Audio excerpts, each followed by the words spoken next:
Mari kita buka firman Tuhan dalam Ibrani 2 ayat 14 sampai 15. Hari ini adalah hari Paskah, ya. Selamat Paskah Bapak Ibu. Dan judul firman Tuhan hari ini, hidup dalam kuasa kebangkitan Yesus. Apa itu Paskah? Paskah itu bicara tentang kebangkitan Yesus.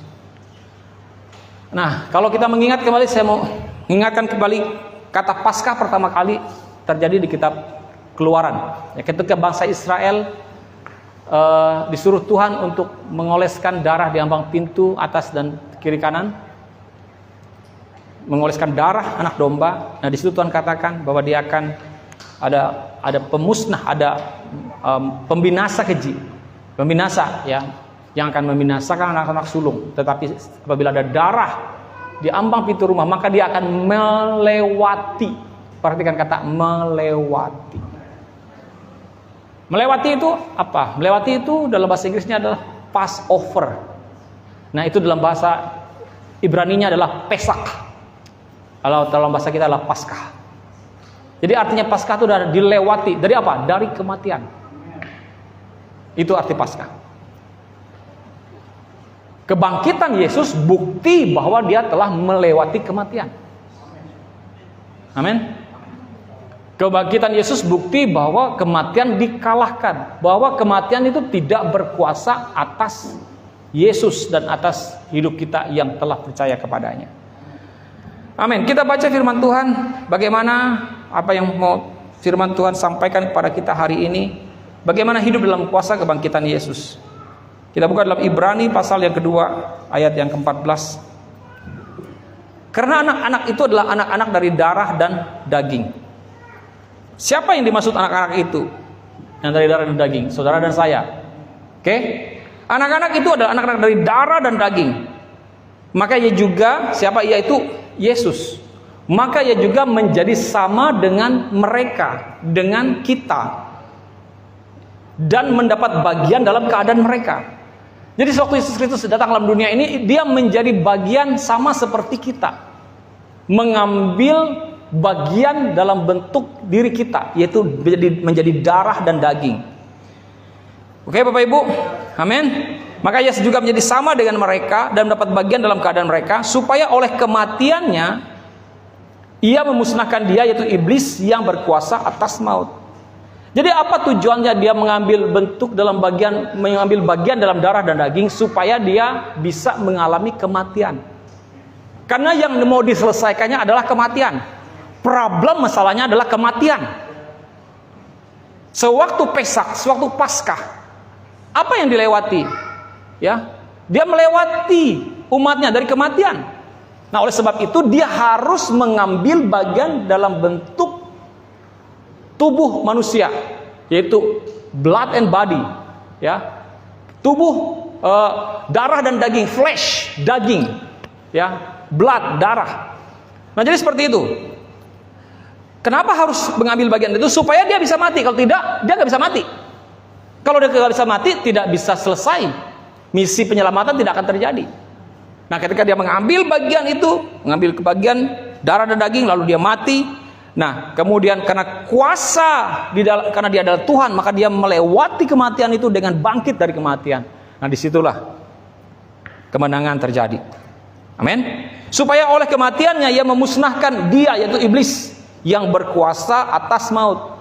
Jadi Bapak Ibu saudara sekalian, siapa penguasa maut? Iblis. Dia harus kalahkan itu. Saudara dan saya tidak bisa mengalahkannya.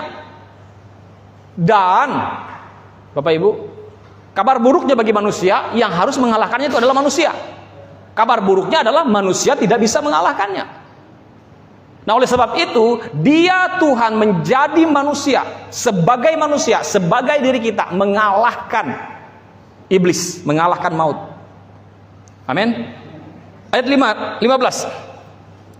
Dan supaya dengan jalan demikian ia membebaskan mereka. Supaya dengan jalan itu dia membebaskan mereka yang seumur hidupnya berada dalam perhambaan oleh karena takutnya kepada maut. Tidakkah engkau tahu Bapak Ibu, seumur hidup manusia ini berada dalam perhambaan. Perhambaan apa? Perhambaan takut kepada maut. Akarnya itu takut kepada maut.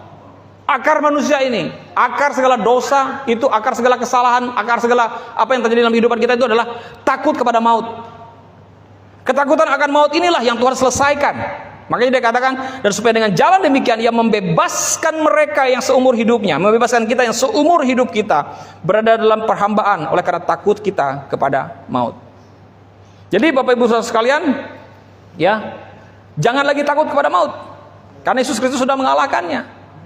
Ya, nah, lalu ayat ini kita juga melihat, memahami seperti yang tadi saya katakan, Yesus mengambil bagian dalam darah dan daging. Nah, kita tahu Allah menciptakan kita dari debu tanah. Dia menghembuskan roh ke dalam diri kita.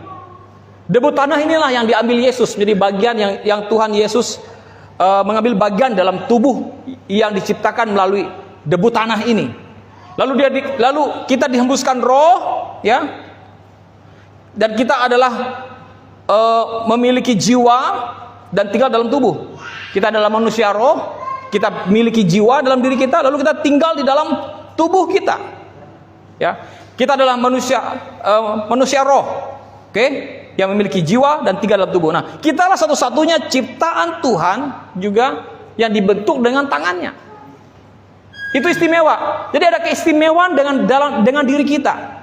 Di samping kita adalah manusia roh, memiliki jiwa, tinggal dalam tubuh, tetapi proses terbentuknya diri kita itu begitu istimewa, Bapak Ibu. Begitu istimewa. Kenapa begitu istimewa? Karena kita dibentuk dengan tangan Tuhan. Tidak ada ciptaan selain manusia yang diciptakan dengan tangannya, nggak ada. Semuanya diciptakan dengan perkataan. Lalu dia berfirman, maka terjadilah gelap, terjadilah terang. Lalu dia memisahkan gelap dan terang. Ketika dia berfirman, terjadilah benda-benda langit. Dia berfirman, terjadilah ikan-ikan, burung-burung di udara, binatang-binatang, hewan-hewan peliharaan dan ternak. Semuanya terjadi hanya dengan berfirman. Tetapi istimewanya manusia, saudara dan saya, dibentuk dengan tangannya. Lalu dia mengambil debu tanah, lalu dia membentuk manusia. Dia tidak membentuk dengan berkata-kata, tapi dia membentuk dengan tangannya. Kenapa dia harus membentuk dengan tangannya? Karena manusia diciptakan segambar dan serupa dengan dia, harus dengan penuh ketelitian. Ya kan? Nanti bentuknya aneh kalau tidak diciptakan dengan tangan. Ya kan? Bentuknya bisa lucu atau bisa aneh. Ya. Nah, kemudian yang berikutnya, pertanyaannya, kenapa Tuhan ciptakan kita dari debu tanah? Oke, tadi kenapa dia harus ciptakan manusia dengan tangannya? Karena dia harus menciptakan manusia dengan ketelitian. Yang berikutnya, kenapa Tuhan ciptakan kita dari debu tanah? Karena Tuhan tahu, ya, bahwa sudah pernah terjadi pemberontakan di sorga yang dilakukan oleh Lucifer, ya, yang dilakukan oleh Lucifer dengan kesombongannya. Jadi dia harus menciptakan suatu bentuk yang dimana bentuk ini memiliki ketergantungan terhadap dirinya. Oke. Nah, dan itu pun Bapak Ibu Saudara sekalian, manusia itu di ayat 16, coba kita baca ayat 16.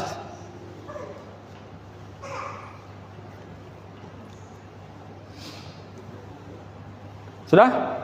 Sebab sesungguhnya bukan malaikat-malaikat yang ia kasihani, tetapi keturunan Abraham yang ia kasihani. Nah, jadi Bapak Ibu Saudara sekalian, saudara perhatikan bahwa jadi tujuan Tuhan ketika dia menciptakan manusia dengan debu tanah, dari debu tanah, supaya manusia itu mengingat penciptanya. Tapi yang terjadi Bapak Ibu Saudara sekalian, ya, apa yang diciptakan menolak penciptanya. Betul apa tidak?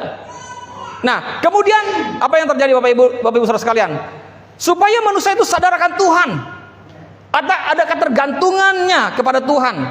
Supaya manusia ada kerendahan hati dengan cara menyembah Tuhan. Itu yang menyebabkan, itulah alasan kenapa Tuhan menciptakan kita dari debu tanah. Supaya manusia itu tergantung pada Tuhan. Karena menyadari dirinya, oh saya ciptaan. Supaya tidak terjadi lagi seperti sebelumnya dengan adanya pemberontakan Lucifer. Ya kan? Nah, manusia itu pun tergoda bukan karena sesuatu yang memang lahir dari dalam dirinya, tetapi karena ada satu unsur dari luar yang menggoda dia. Sehingga akhirnya dia jatuh dalam dosa. Betul, Bapak Ibu? Nah, tetapi ketika manusia jatuh dalam dosa, Tuhan menaruh suatu kesempatan dalam diri manusia untuk bisa bertobat dan berbalik. Tetapi Lucifer tidak. Seperti yang sering saya katakan, iblis jatuh dalam dosa, Tuhan buang. Tetapi manusia jatuh dalam dosa, Tuhan cari. Itu perbedaannya. Nah, itu alasannya kenapa Tuhan membentuk manusia dari debu tanah. Sesuatu yang spesifik. Nah, kemudian juga dari ayat 16 tadi kita melihat tujuan Tuhan menebus manusia adalah karena manusia itu dikasihinya. Perhatikan, sebab sesungguhnya bukan malaikat yang ia kasihani, tetapi keturunan Abraham yang ia kasihani. Siapa keturunan Abraham? Kita ini dikasihani. Itulah tujuannya kenapa dia menebus saudara dan saya, karena dia mengasihi saudara dan saya. Nah, karena Tuhan mengasihi saudara dan saya, maka dia iri kepada manusia. Karena manusia lebih dikasihi Tuhan. Ingat khotbah saya di hari Jumat kemarin. Kenapa begitu getolnya orang-orang Farisi, orang-orang Saduki, ahli-ahli Taurat begitu membenci Yesus? Dasarnya apa? Karena iri, karena cemburu. Coba saudara bayangkan, sebelum ada Yesus, mereka begitu dipuja, mereka begitu dipuji-puji, disanjung-sanjung, mereka begitu ya sangat dihormati. Tetapi tiba-tiba muncullah seseorang datang di tengah-tengah mereka yang bernama Yesus Kristus. Kemudian dia berjalan menyembuhkan banyak orang. Dia berkhotbah sesuatu yang tidak pernah mereka dengar sebelumnya. Dia membangkitkan orang yang mati. Dia membuat orang yang lumpuh berjalan. Amin. Dan saudara tahu bahwa orang-orang tadi yang mengikuti para ahli-ahli Taurat ini itu berbalik dan mengikuti Yesus. Dan mereka mulai kehilangan penggemar. Mereka mulai kehilangan pendukung. Mereka mulai kehilangan penggemar. Dan itulah membuat mereka begitu iri, ingin sekali membunuh Yesus. Karena ada kuasa di dalam diri Yesus, sehingga Yesus begitu sangat sangat dicari oleh banyak orang. Tetapi orang-orang yang tadi juga yang mengeluh-elukan dia di Jumat Agung, di hari Jumat itu adalah orang yang sama, yang juga berteriak mengatakan salibkan dia, salibkan dia. Betul? Yang tadinya mengeluh-elukan dia ketika dia masuk ke Yerusalem, mengampar, meletakkan daun palem, pakaian, kain-kain seperti karpet merah, di mana Yesus masuk ke Yerusalem dengan keledai. Dan mereka mengeluh-elukan dia, Hosana bagi anak Daud, Hosana bagi Allah di tempat yang maha tinggi, Hosana bagi Daud anak Allah di tempat yang maha tinggi. Dan 4 hari kemudian orang yang sama berteriak, salibkan dia, bebaskan Barabas dan salibkan Yesus. Nah, itu yang terjadi. Semua terjadi karena apa? Karena iri, karena cemburu. Nah, ini salah satu pesan yang saya sampaikan di hari Jumat kemarin, Bapak Ibu saudara sekalian. Nah, tapi Yesus sekalipun orang yang iri, cemburu seperti itu, apa yang Tuhan Yesus lakukan? Dia tetap mengasihi mereka. Makanya judul khotbah minggu kemarin, hari Jumat kemarin adalah kasih apapun, kasih yang tidak masuk akal. Crazy love. Kasih yang tidak masuk akal. Bagaimana mungkin orang yang berteriak menyalibkan dia, crucify him, lepaskan Barabas, salibkan dia. Orang yang sama juga yang dia katakan kepada mereka itu adalah, Bapa ampuni mereka, sebab mereka tidak tahu apa yang mereka perbuat. Bisa mengampuni orang yang menolak dia, memaki dia, mengolok-olok dia, memukul dia, menampar dia. Nah, ini yang saya sebut dengan kasih yang tidak masuk akal. Nah, Lucifer mulai bekerja dengan begitu keras, Bapak Ibu. Ingin membunuh Yesus. Karena apa? Karena dia iri.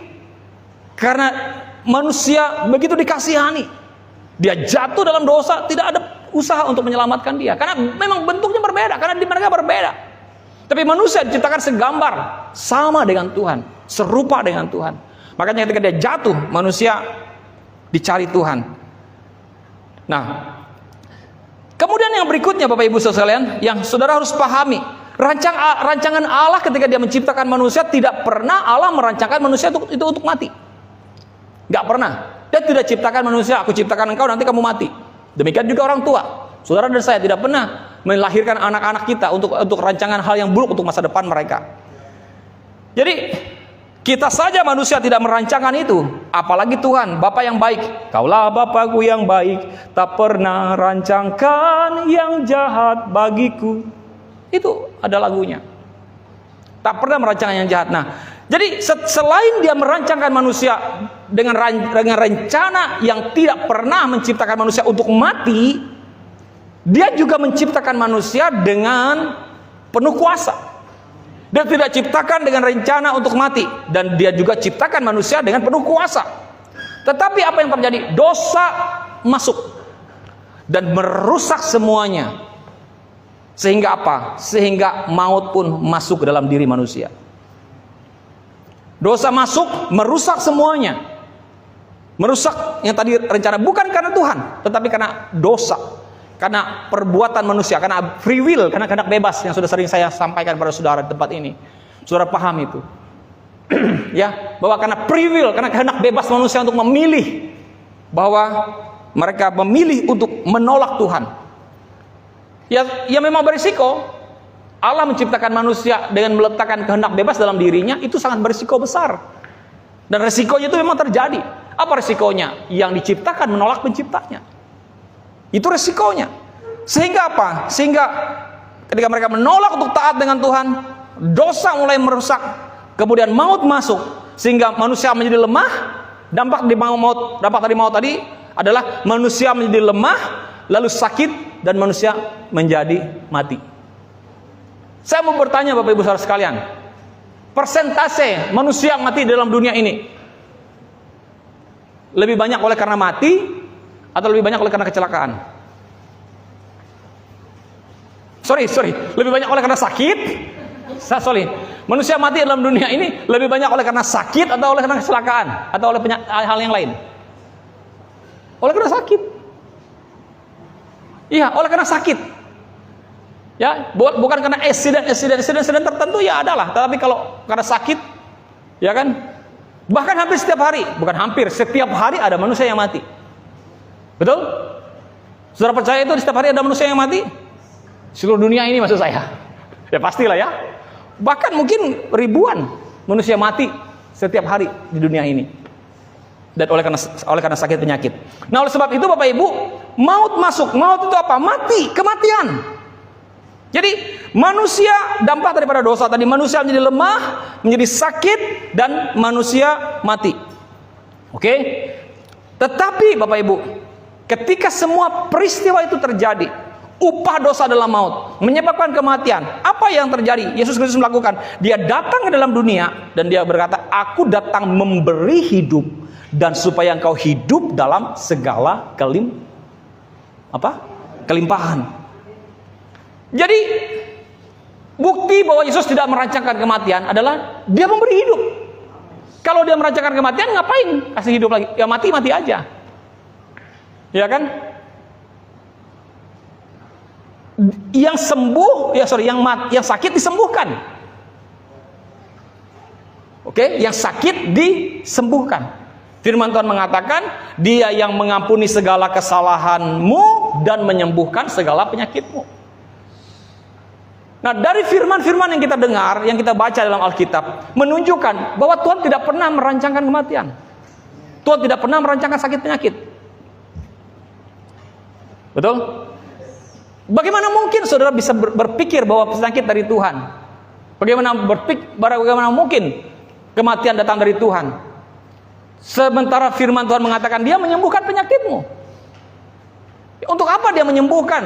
Lalu Dia matikan saudara. Dia menyembuhkan lalu Dia bikin sakit lagi. Emang mainan? Iya kan? Emang kita ini mainan Tuhan? Mati, hidupin. Mati, hidupin. Bikin sakit, sembuhin. Sakit, sembuhin. Untuk apa? Enggak seperti itu. Tuhan betul-betul Dia adalah Allah yang memberi hidup. Maka Dia memberi hidup dalam segala pelimpahan, dan Dia juga memberikan kesembuhan. Dia yang mengampuni segala dosamu dan menyembuhkan segala penyakitmu. Nah, semua orang mati karena dosa. Oke, betul Bapak Ibu? Dan semua orang akibat dosa tadi mati secara roh. Itu terjadi. Bagaimana maksudnya manusia mati secara roh? Dia terpisah dari Allah. Sewaktu manusia jatuh dalam dosa, dia terpisah. Mereka mulai sembunyi, mereka mulai takut ketemu dengan Tuhan. Dan mereka keterpisahan itu ditunjukkan dari mereka sembunyi dan takut dari Tuhan. Takut bertemu dengan Tuhan sewaktu mereka di Taman Eden. Nah, kemudian keterpisahan itu ditunjukkan dengan sewaktu Yesus Kristus mati di kayu salib. Ketika ia berteriak, Eloi, Eloi lama sabachthani, Allahku, mengapa kau meninggalkan aku? Itu bukti bahwa dosa itu membuat manusia terpisah dari Allah. Dan di situ dia di dalam sepanjang perjalanan Yesus ketika dia hidup di muka bumi, dia selalu memanggil Allah itu dengan panggilan Bapa. Tetapi hari itu dia tidak panggil dengan panggilan Bapa, tapi dia panggil Allah. Karena dia terpisah, tidak bisa lagi dia memanggil Bapa. Supaya kita yang tadinya tidak bisa memanggil Allah sebagai Bapa, kita bisa memanggil Bapa karena dia telah membalikkan keadaan. Amin. Yang tadinya kita terpisah, dia menjadi manusia, menjadi terpisah, menanggung semua dosa, menanggung semua murka, menanggung semua kutuk dalam dirinya. Dan kemudian di hari ketika dia bangkit dari kematian, dia mengembalikan lagi status identitas keberadaan kita melalui dirinya. Apabila kita percaya kepadanya. Katakan amin. Amin. Jadi Yesus datang ke dalam dunia memberi hidup supaya kita mempunyai dalam segala kelimpahan. Ya. Semua orang mati karena dosa. Kemudian secara roh. Nah, tapi di sini hal yang sangat penting yang saudara-saudara perhatikan Bapak Ibu, Yesus datang dalam dunia ini memberi kehidupan, dikatakan memberi hidup. Hidup seperti apa? Hidup yaitu roh kita yang hidup. Roh kita itulah yang harus dihidupkannya kembali. Memang upah dosa adalah maut, tapi karunia Allah dikatakan hidup yang kekal. Nah, yang dihidupkan Yesus adalah roh kita. Tubuh jasmani, tubuh fisik kita ini Bapak Ibu, ini akan binasa. Karena dia dari debu tanah, dibentuk dari material yang bisa binasa. Oke? Dia dibentuk dari material yang bisa binasa. Itu tubuh kita. Tetapi manusia roh kita yang terpisah dari Allah tadi itu dikembalikan melalui pengorbanan Yesus. Nah, melalui peristiwa ini, saudara harus tahu ketika dia datang dalam dunia seperti saya dikatakan di awal tadi, dia itu mati mengambil dia hadir dalam dunia ini mengambil tubuh manusia, kemudian berada dalam tubuh darah dan daging manusia, dan dia mati sebagai manusia sebagai diri kita. Saya berulang-ulang mengatakan ini, ingat, Yesus tidak mati menggantikan saudara, tapi dia mati sebagai saudara. Ya.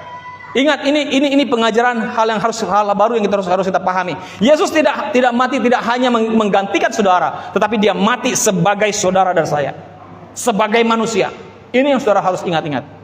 Karena apa? Karena dia datang sebagai manusia dalam dunia ini, menjadi manusia. Manusia itu siapa? Saudara dan saya manusia, betul? Kita ini adalah manusia.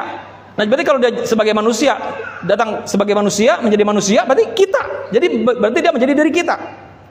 Oke? Nah, kemudian dia mati sebagai kita.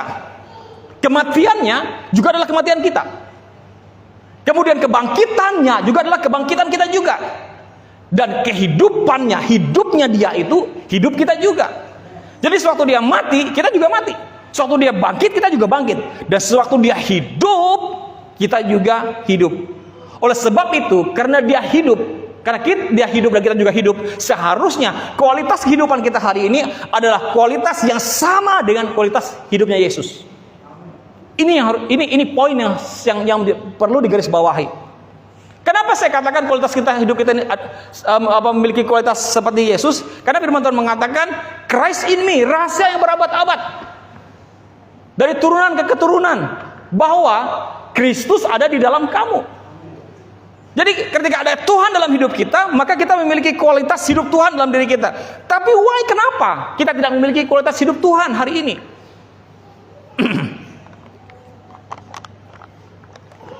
Sekalipun kita sudah lahir baru, kita sudah menerima Yesus Kristus sebagai Tuhan dan Juru Selamat, kita sudah menerima perkara-perkara rohani dari surga, Tapi kenapa kita belum sampai pada titik untuk memiliki kehidupan, memiliki hidup yang kualitasnya sama seperti dengan kualitas hidup Yesus? Nah, ini yang poin yang mau saya ajarkan kepada saudara. Dan ini proses hidup yang harus kita jalani terus menerus. Nah, dia mengambil bagian dalam darah dan daging, sama dengan kita, supaya dia bisa mati. Dan oleh kematiannya Yesus bisa memusnahkan iblis yang berkuasa atas maut. Tadi kita bisa lihat lagi di dalam Ibrani 2:14 tadi, ayat 14. Hal yang pertama, ya, yang terjadi Bapak Ibu. Hal yang pertama, dan oleh kematiannya Yesus bisa memusnah di ayat 14. Nah, oke. Karena anak-anaknya itu adalah anak-anak dari darah dan daging, maka ia juga menjadi sama dengan mereka dan mendapat bagian dalam keadaan mereka. Perhatikan ayat ini. Supaya oleh kematiannya ia memusnahkan iblis. Jadi, apa tujuan kematian Yesus? Dia memusnahkan iblis yang berkuasa atas maut. Oke, Bapak Ibu? Sehingga iblis tidak bisa lagi mendatangkan maut atas saudara dan saya.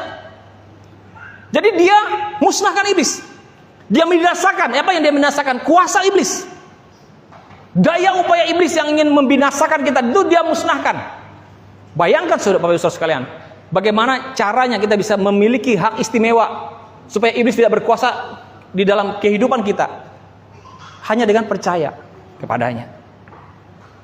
Karena firman Tuhan mengatakan, barang siapa yang percaya kepadanya tidak binasa, melainkan beroleh hidup yang kekal. Nah, apa dampak dari perbuatan iblis? Adalah binasa. Apa dampak daripada perbuatan iblis? Adalah maut, kematian. Dan dia mengatakan karena percaya kepadanya tidak binasa, supaya kita memperoleh hidup yang kekal. Nah, jadi kematian Yesus memusnahkan iblis yang berkuasa atas maut, sehingga iblis tidak lagi bisa mendatangkan maut atas hidup saudara dan saya. Jadi kabar baiknya hari ini, Bapak Ibu saudara sekalian, maut tidak berkuasa lagi atas hidup saudara dan saya. Katakan amin. Amin. Bahkan dampak yang kedua adalah di ayat yang ke-15, dia membebaskan kita, ayat 15. Dan supaya dengan jalan demikian ia membebaskan mereka yang seumur hidupnya berada dalam perhambaan oleh karena takutnya kepada maut. Hal yang kedua, apa yang dilakukan oleh Yesus Kristus melalui kematiannya? Dia membebaskan kita yang berada dalam perhambaan karena takut kepada maut. Ingat, akarnya adalah takut akan maut, takut akan kematian. Itu akarnya. Jadi Bapak Ibu, hidup kita ini sekarang ini dimulai dari setelah dia mati, kemudian dia membebaskan kita dari membebaskan kita dari perhambaan takut kepada maut, memusnahkan kuasa maut itu. Kemudian setelah itu dia bangkit dari kematian. Nah, hidup kita hari ini karena dia sudah menyelesaikan semuanya, hidup kita seharusnya kita restart. Kita restart itu mulai ulang, ya. Kita restart ulang hidup kita. Bagaimana memulainya? Kita harus memulai hidup kita hari ini dimulai dari kebangkitan Yesus. Karena kematian sudah lalu. Kita mulai hari ini dari Paskah. Nah, jikalau kita restart ulang, kita mulai ulang hidup kita dari kebangkitan, artinya bahwa kematian tidak berada lagi atas hidup kita. Kalau kita mulai dari bangkit, berarti kematian sudah lewat. Amin. Kalau kita mulai dari kebangkitan, kematian ada di belakang. Kita tidak memulai lagi dari kematian. Makanya kita tidak mulai lagi dari penderitaan. Yang kita mulai dari mana? Dari kebangkitan Yesus. Yang harus kita maknai hari ini bukan berarti kita tidak boleh memaknai tentang kematian Yesus. Tapi saya mau ngajak saudara untuk memaknai akan kuasa kebangkitan Yesus. Saudara bisa pahami pengorbanan Yesus. Saudara bisa pahami bagaimana dia mati di kayu salib. Tetapi saudara harus lebih memahami bagaimana kuasa kebangkitan dalam kehidupan saudara dan saya. Bagaimana dia mati bagi kita. Apa faedah daripada kebangkitan itu? Apa benefit yang kita dapatkan dari kebangkitan Yesus untuk hidup kita? Ini yang harus saudara pahami. Ini yang harus saudara terus pahami dan terus saudara mengerti. Amin. Bahwa ada kuasa kebangkitan. Nanti kita lihat apa yang terjadi di dalam Filipi 3 ayat 20-21. Kita melihat dalam Filipi 3 ayat 20-21 ya. Apa yang terjadi sewaktu Yesus datang yang kedua kalinya? Yesus datang, yang pertama dia menyelamatkan kita. Yang kedua dia datang untuk mengubah tubuh kita. Kita mau lihat Filipi 3 ayat 20. Karena kewargaan kita adalah di dalam sorga. Dan dari situ juga kita menantikan Tuhan Yesus Kristus sebagai juru selamat. Yang akan, apa dikatakan? Yang akan mengubah tubuh kita yang hina ini, sehingga serupa dengan tubuhnya yang mulia, menurut kuasanya yang dapat menaklukkan segala sesuatu kepada dirinya. Perhatikan, apa yang Tuhan Yesus Kristus lakukan ketika dia datang yang kedua kalinya. Saya ulang lagi, karena kewargaan kita adalah di dalam sorga, dan dari situ juga kita menantikan Tuhan Yesus Kristus sebagai juru selamat yang akan mengubah tubuh kita yang hina ini sehingga serupa dengan tubuhnya yang mulia. Jadi keselamatan untuk hidup kekal terjadi saat Yesus datang yang pertama. Yesus datang, mati, bangkit dari kematian. Apa yang dia lakukan? Dia membuat roh kita yang mati tadi hidup kembali. Oke, amin. Dan itu yang disebut dengan salvation, keselamatan. Kita hidup dalam keselamatan. Itu kedatangan yang pertama. Roh yang mati hidup kembali. Kemudian kedatangan yang kedua, firman Tuhan mengatakan dia mengubah tubuh kita seperti tubuh Yesus. Kita memiliki tubuh yang mulia, dan inilah yang menjadi pengharapan kita, menjadi pengharapan yang penting yang kita alami dalam diri kita untuk menantikan tubuh yang mulia yang Tuhan Yesus janjikan bagi kita.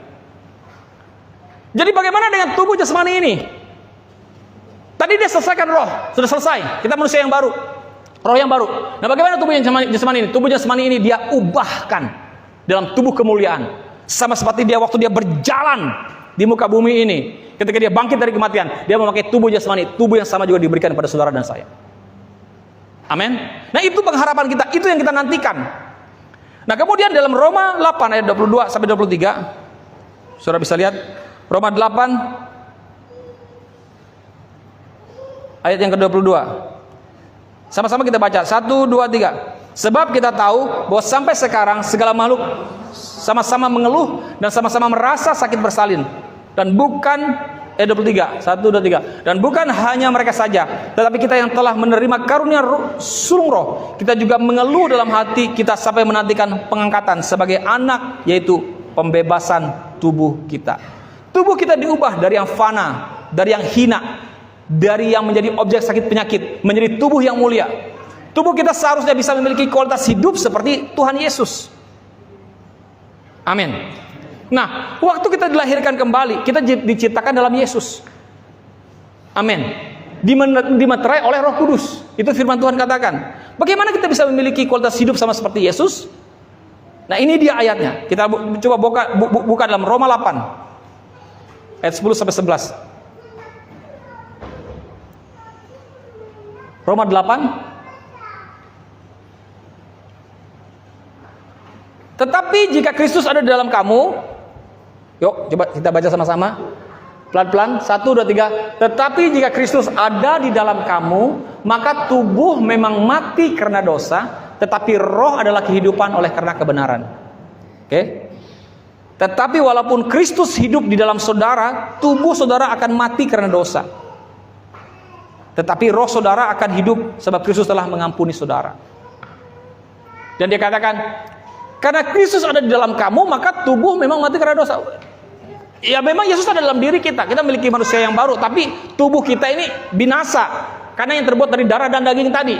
Tapi firman Tuhan mengatakan roh adalah kehidupan oleh karena kebenaran. Jadi penting saudara Bapak Ibu, garis bawahi ada kebenaran di situ. Kita lahir baru, tubuh kita ini fana, namun roh kita baru. Ya. Dan firman Tuhan mengatakan bahwa Roh Kudus memberikan kehidupan, menghidupkan tubuh yang fana oleh rohnya. Ayat yang 11 coba kita lihat. Nah, ini dia. 1, 2, 3. Dan jika roh dia yang telah membangkitkan Yesus dari antara orang mati diam di dalam kamu. Dia diam dalam kamu. Oke, pertanyaan saya, apakah Yesus yang bangkit dari antara orang mati itu diam di dalam kamu? Amin. Tapi firman Tuhan mengatakan, maka Ia yang telah membangkitkan Kristus Yesus dari antara orang mati akan apa? Menghidupkan juga tubuhmu yang fana itu oleh rohnya yang diam di dalam kamu. Jadi karena saudara memiliki roh yang baru, Roh Kudus tinggal dalam diri kamu, maka Roh Kudus ini menghidupkan tubuhmu yang fana ini. Makanya saya katakan tadi, ketika saya mengatakan engkau memiliki tubuh yang kualitasnya hidupmu seperti Yesus, ini yang saya maksudkan tadi, bahwa karena Roh Kudus menghidupkan tubuhmu yang fana ini, sehingga engkau dan saya, sehingga kita bisa memiliki kualitas hidup seperti Yesus Kristus. Amin. Coba sudah perhatikan, yang telah membangkitkan Kristus Yesus dari antara orang mati akan menghidupkan juga tubuhmu yang fana itu oleh Roh Kudus yang diam di dalam kamu. Nah, seharusnya keberadaan Roh Kudus itu, Bapak Ibu, membuat tubuh kita yang fana ini berkualitas, memiliki kualitas hidup Yesus. Nah, ini yang selalu kita deklarasikan, awet muda, umur panjang, sehat. Amin. Nah, jadi seperti itu, Bapak Ibu saudara sekalian. Nah, namun Bapak Ibu, firman Tuhan mengatakan bahwa Roh Kudus memberikan kehidupan, menghidupkan tubuh yang fana oleh Rohnya yang hidup dalam kita. Nah, sebetulnya ayat ini tidak berbicara tentang kedatangan yang kedua kali. Ayat ini berbicara tentang yang sebenarnya hari ini. Kita memiliki tubuh yang fana ini, tapi hidup. Sehingga kita bisa sehat selalu. Tubuh kita well, baik-baik saja, sehat. Barigas abas, kata kita. Oke, Roma 8 ayat 1. Demikian sekarang tidak ada penghukuman bagi mereka yang ada dalam Kristus Yesus. Ayat 1. Ayat 2 sampai ayat 6. Roh yang memberi hidup, Roh Kudus yang memberi hidup, perhatikan, telah memerdekakan kamu dalam Kristus dari hukum dosa dan hukum maut. Sebab apa yang tidak mungkin dilakukan hukum Taurat karena tidak berdaya oleh daging, telah dilakukan oleh Allah dengan jalan mengutus Yesus sendiri dalam daging, anaknya dalam daging, yang serupa dengan daging yang dikuasai dosa karena dosa. Ia telah menjatuhkan hukuman atas dosa dalam daging. Ayat 4. Supaya tuntutan hukum Taurat digenapi di dalam kita, yang tidak hidup menurut daging tetapi menurut roh. Perhatikan ayat 5, sama-sama kita baca. 5-6, 1, 2, 3. Sebab mereka yang hidup menurut daging memikirkan hal-hal yang dari daging. Mereka yang hidup menurut roh memikirkan hal-hal yang dari roh. Karena ayat 6, karena keinginan daging adalah maut, tetapi keinginan roh adalah hidup dan damai sejahtera. Katakan amin. Amin Bapak Ibu. Nah, saudara perhatikan kalimat memikirkan hal-hal yang dari roh. Oke? Memikirkan hal-hal yang dari roh. Sama-sama saya katakan, memikirkan hal-hal yang dari roh. Katakan amin. Jadi Roh Kudus menghidupkan saudara.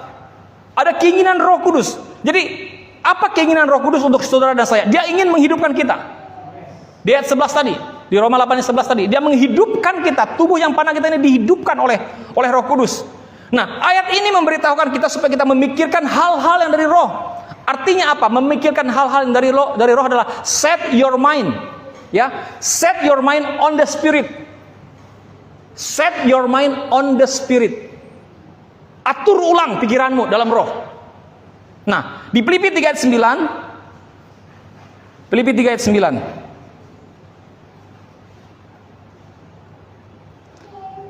Dan berada di dalam Dia bukan dengan kebenaranku sendiri karena mentaati hukum Taurat, melainkan dengan kebenaran karena kepercayaan kepada Kristus, yaitu kebenaran yang Allah anugerahkan berdasarkan kepercayaan. Jadi Roh Kudus memberikan kehidupan kepada kita, kehidupan oleh karena kebenaran, kebenaran karena iman. Amin. Ya. Dan berada dalam Yesus bukan dengan kebenaran kita sendiri karena mentaati hukum Taurat. Jadi yang Roh Kudus buat adalah Dia memberikan kehidupan oleh kebenaran, oleh karena kebenaran yang kita peroleh, makanya kita memperoleh kehidupan. Katakan amin. Kebenaran oleh karena iman kita kepada Yesus. Amin. Nah, makanya saya tadi pagi juga menegaskan kepada saudara, penting sekali untuk mendeklarasikan saya adalah orang yang sudah dibenarkan karena imanku kepada Yesus Kristus. Dan ini dihafal Bapak Ibu. Yuk sama-sama katakan, saya orang yang sudah dibenarkan karena imanku kepada Yesus. Ya, sekali lagi ucapkan 1, 2, 3. Amin. Jadi Roh Kudus memberikan kehidupan oleh karena kebenaran karena iman. Nah, inilah caranya kita set our mind, mengatur ulang pikiran kita. Dengan apa? Memikirkan hal-hal yang dari roh. Jadi waktu kamu memikirkan hal-hal yang dari roh, maka disitulah terjadi metanoia. Disitulah terjadi perubahan pikiran. Disitulah Roh Kudus memiliki pikiran kita. Disitulah Roh Kudus mengambil bagian dalam pikiran kita. Dia mengambil alih pikiran kita. Dan kita adalah orang yang sudah dibenarkan oleh karena iman dalam Yesus Kristus. Disitulah saatnya Roh Kudus akan menjamah kita, melalui pikiran kita untuk membuat kita memiliki kualitas hidup seperti Yesus Kristus. Katakan amin. Amin. Nah, jadi Bapak Ibu Saudara sekalian, kita bisa memahami, mengerti bahwa pikiran kita harus kita atur ulang. Kita harus memikirkan hal-hal yang dari Roh Kudus. Nah, ketika kita terus memikirkan hal-hal yang dari Roh, terus memikirkan tentang kebenaran Tuhan, terus berfokus kepada hal-hal yang rohani, maka disitulah caranya kita memiliki pikiran yang diset, yang diatur ulang. Katakan amin. Dan pekerjaan Roh Kudus adalah memberikan kehidupan, Bapak Ibu. Itu pekerjaan Roh Kudus, memberikan kehidupan. Tugas kita adalah membangun jembatannya. Dengan cara set our mind, inilah kuasa kebangkitan Kristus terjadi. Roh Kudus memberikan kehidupan, kita membangun jalannya. Dengan cara apa? Terus memikirkan hal-hal yang dari Roh, memikirkan hal-hal yang rohani, memikirkan kebenaran firman Tuhan. Bagaimana caranya mendeklarasikan firman, berkata-katakan firman Tuhan. Saya adalah anak sayangan Bapa, saya adalah orang sudah dibenarkan. Selalu lakukan seperti itu, memiliki hasrat, keinginan, kerinduan kepada hal-hal yang rohani. Tidak memikirkan hal-hal yang dari daging. Seperti firman Tuhan tadi mengatakan, ya dari daging, berasal dari daging, seperti itu. Ya, tapi yang berasal dari Roh, dia akan memikirkan hal-hal yang dari Roh. Coba tadi di ayat 10. Roma 8 ayat 10. Roma 8 ayat 10. Ayat 11. Ayat 11. Ya. Dan jika Roh dia yang telah membangkitkan Yesus dari neraka mati, bukan. Mana tadi? Ayat Roma 8 ayat 23. Gak apa-apa, Din. Biar aja. Ya. Dan bukan hanya mereka saja, tapi kita yang telah menerima. Ayat berapa tadi ya? Roma 8 ayat 22 mungkin ya. Coba. Yang dari daging, yang dari roh adalah pikiran dari roh. Oh, kenapa jadi?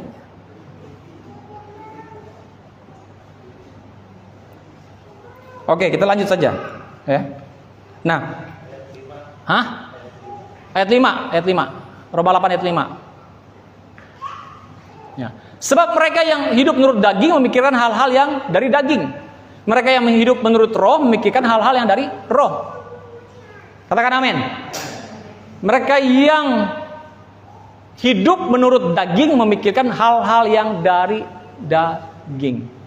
Nah, oleh sebab itu Bapak Ibu Saudara sekalian, perhatikan baik-baik. Hari ini saya mau mengingatkan saudara bagaimana memaknai kuasa kebangkitan Tuhan. Pikirkanlah hal-hal yang dari roh. Memiliki kepekaan terhadap hal-hal yang roh. Karena apa? Ketika kita mulai memikirkan hal-hal dari roh, maka kita akan memiliki kualitas hidup seperti Yesus. Katakan amin. Amin. Filipi 3 ayat 10 yang kita kehendaki, Filipi 3 ayat 10 kembali. Yang ku kehendaki ialah, sama-sama kita baca 1 2 3, yang ku kehendaki ialah mengenal Dia dan kuasa kebangkitannya dan persekutuan dalam penderitaannya, di mana aku menjadi serupa dengan Dia dalam kematiannya. Di mana aku menjadi serupa dengan Dia dalam kematiannya. Jadi yang kita kehendaki mengenal Yesus, mengenal kuasa kebangkitannya. Itulah sebabnya Bapak Ibu kita memperkatakan kita ini adalah orang yang sudah dibenarkan. Kita adalah orang yang dikasihi Tuhan. Itulah caranya set our mind, memperkatakan hal-hal yang rohani, bukan memikirkan dan memperkatakan hal-hal yang rohani, bukan memikirkan dan memperkatakan hal-hal yang jasmani. Amin. Terus, jadi cara hidup dalam kuasa kebangkitan itu seperti itu. Dari ayat yang ke Filipi 3:10 ini dikatakan bahwa yang kuhendaki ialah mengenal kuasa kebangkitannya, ya. Kemudian di Roma 8 ayat 11 tadi, kita lihat lagi Roma 8 ayat 11. Penting ini juga, yuk sama-sama kita baca. Dan jika roh Dia yang telah membangkitkan Yesus dari antara orang mati diam di dalam kamu, maka Ia yang telah membangkitkan Kristus Yesus dari antara orang mati akan menghidupkan juga tubuhmu yang fana itu oleh rohnya yang diam di dalam kamu. Jadi cara hidup dalam kuasa kebangkitan adalah mulai memikirkan hal-hal yang dari Roh Kudus. Karena Roh Kudus menghidupkan tubuhmu yang fana itu. Saudara mengerti maksud saya? Amin. Roh Kudus, saya ambil kesimpulan. Roh Kudus memberi kehidupan. Oke.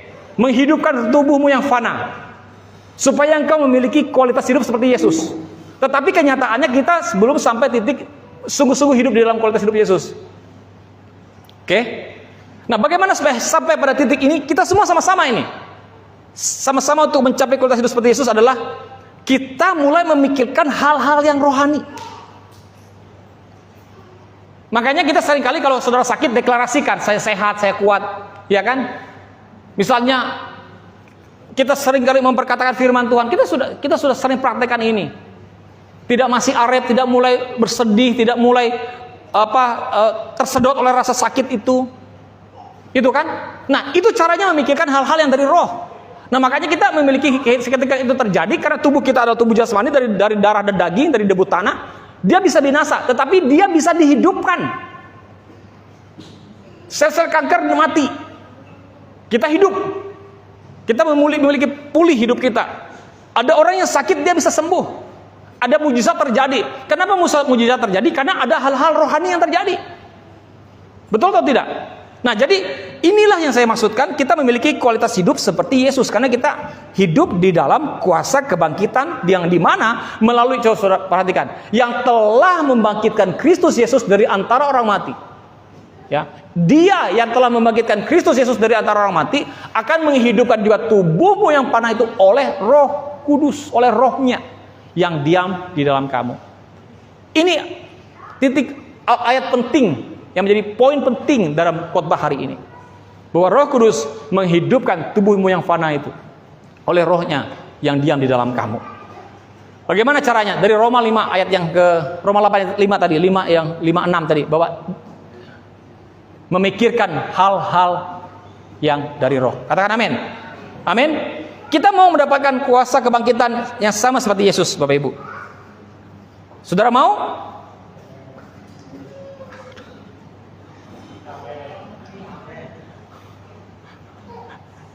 Saudara mau? Amin, ya. Jadi kita mau mendapatkan kuasa kebangkitan yang sama seperti Yesus. Yang dampaknya, Bapak Ibu, kita menjadi orang yang selalu sehat, kita menjadi orang yang selalu kuat, jadi makmur, seperti kita deklarasikan, panjang umur, awet muda, diberkati Tuhan. Karena apa? Karena kita hidup di dalam kuasa kebangkitan Yesus. Tuhan Yesus berkati. Amin.